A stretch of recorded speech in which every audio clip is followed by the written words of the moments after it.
इस वीडियो में हम ये देखेंगे कि आइटम्स की कॉस्ट प्राइस को अगर बल्क में तब्दील करना हो तो वो कैसे करते हैं।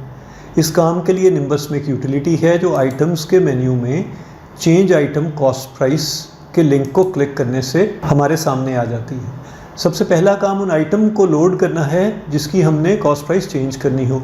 तो इसके तीन तरीके हैं। आइटम लिस्ट, इसका मतलब है एक एक करके आइटम को हम लोड कर लें, या दूसरा तरीका ये है कि आइटम सिलेक्शन करें।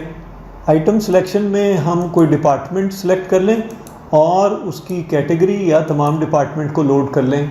और तीसरा तरीका ये है कि लोड फाइल में हम कोई फ़ाइल चूज़ कर सकते हैं, टेक्स्ट फाइल, और टेक्स्ट फाइल का जो फॉर्मेट है वो आइटम का कोड और न्यू प्राइस, ये हमने एक टेक्स्ट फाइल बना ली जिसमें आइटम का कोड दिया है और न्यू कॉस्ट प्राइस दी है।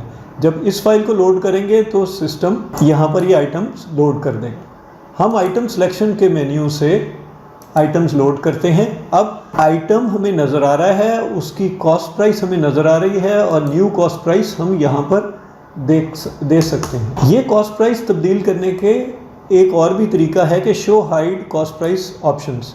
इसमें हम एक्शन में 2-3 फार्मूला लगा सकते हैं। परसेंटेज ऑफ रिटेल प्राइस, मैं ये कह सकता हूँ कि जो भी मेरी रिटेल प्राइस है जो यहाँ दी हुई है, कॉस्ट प्राइस उसका 80% होगी। तो जनरेट प्राइस करूँ तो इस रिटेल प्राइस के रेफरेंस से कॉस्ट प्राइस सेट हो जाएगी। परसेंटेज ऑफ कॉस्ट प्राइस, कि जो मेरी कॉस्ट प्राइस अभी दी हुई है मैं उससे 110% कर दूँ, यानी 10% बढ़ा दूँ।